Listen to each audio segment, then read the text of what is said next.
Good morning. Peter Racy here, Anzac Day Precinct YouTube channel, and we're in the MacArthur Museum this morning, and we're going to flesh out the connections between the storyboards on the museum walls, then connect the dots in relation to what is to be found in the World War II galleries at Anzac Square, and finally, and most importantly from this YouTube's perspective, the personalised plaques up in Mount Coot-tha at the Botanical Gardens at the National Australia Remembers Freedom War, which is the focal point of trying to convince the federal government to rebirth that memorial, to give it a fresh look and a fresh approach as the last of the generation that fought for Australia passes away. Thank you. Look at the Battle of Moolin Bay, and I've chosen that primarily because my father actually served as a training executive, primarily trucks and tanks as I understand it, but Moolin Bay is certainly very much of a focal point in my mind. MacArthur Museum, there are two information panels in relation to the Moolin Bay action. Now, it's not possible for me to have accumulated enough detailed history to do a document that really covers every single piece of information that's on the wall. However, I do specifically remember the Battle of the Coral Sea, as it is mentioned within the World War II galleries and on many of the plaques that exist on the Freedom Wall. One that I hadn't realised the connection on is the Battle of the Bismarck Sea, which I've just been told was the first time that a convoy had been defeated and sunk solely with air power, primarily B-17s and B-25s, which I'm reading from the information board.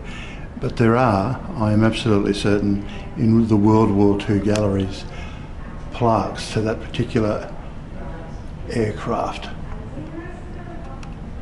HQ section, we have a small information sheet on the Diamantina, and I know absolutely 100% that one of the plaques up at the National Australia Remembers Freedom Wall features the Diamantina and its crew. And from recollection, there's also quite a few in relation to corvettes. This particular one is a great favourite of mine because it is actually painted by my mother, and it is of the Z-Force vessel, the Crete, that went into Singapore Harbour and sunk the ships. And a very interesting Queensland bit of history was that they celebrated the victory with Beanley rum. The retaliation that the Z-Force on the Crete perpetrated in Singapore Harbour was as a direct result of the sinking of the Centaur off of Brisbane.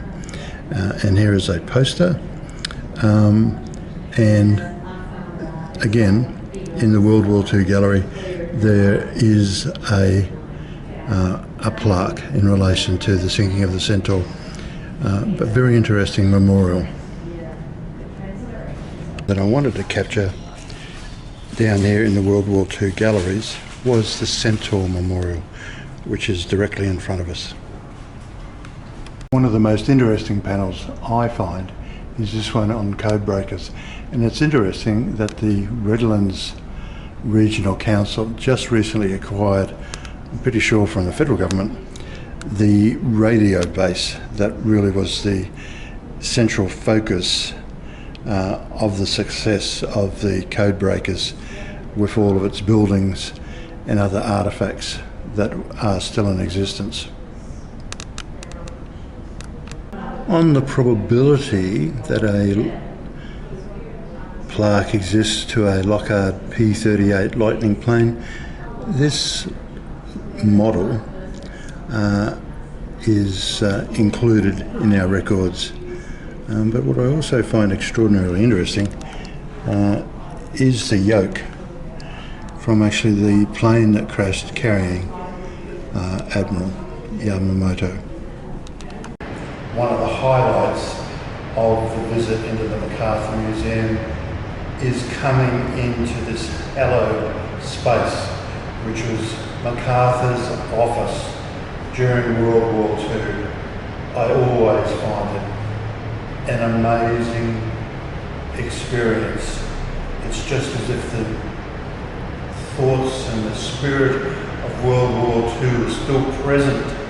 It's still in the air. It's incredible. Well worth taking the time out to come up to the museum, if for no other reason to come into this particular room. So in conclusion to this YouTube, two things need to be said. The project has turned out to be somewhat more ambitious than what I had anticipated. Stitching together in my mind as I walk around the narratives and the themes that are possible, really one could do a full professional documentary running 2 to 3 hours. First of all, MacArthur himself is such an interesting character. Secondly, this space is so pivotal to the success that the Allies achieved during World War II in the Pacific theatre. And Australia's role is really not to be underrated, and the National Australia Remembers Freedom Wall bears testament to the sacrifice of the generation that gave us peace and freedom, which in 1996, when it was unveiled, was celebrating 51 years of peace and freedom, and is now in its 76th year of peace and freedom. So I hope you have found this of interest. Good morning and thank you.